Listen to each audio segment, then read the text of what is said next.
उतरल बा दरियाब में। ऐसे लागे जैसे सूरज उतरल बा दरियाब में। नैना तोहार चम चम चम चमके बड़ी बड़ी पलकन के छाँव में।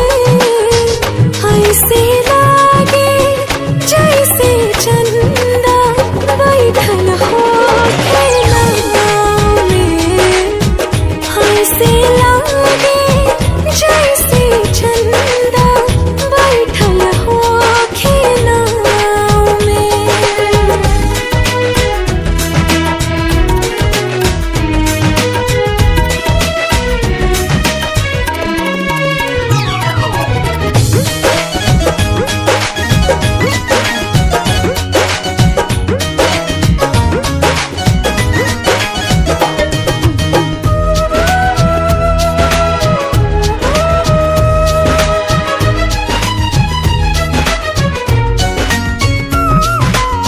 साजे सुनरता लागे बसंती जैसे फूल फुलाइल। देह की गंध सुगंध रसाहा जैसे कस्तूर छिटाइल।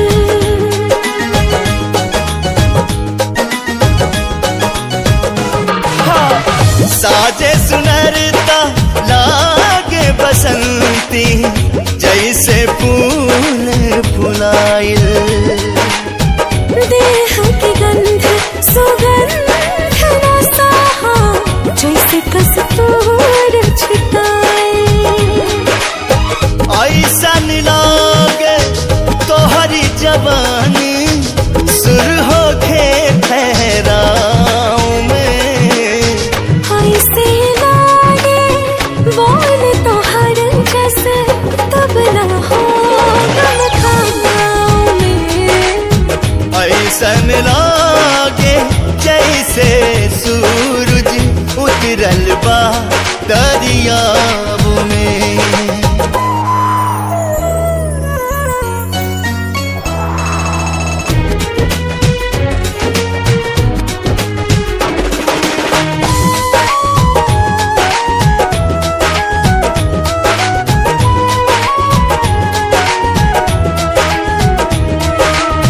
बस तोहरा के तकते तकते जादू कवन चली जाला। होश बेहोश तोहार खुशबू से सांस में सांस समाला।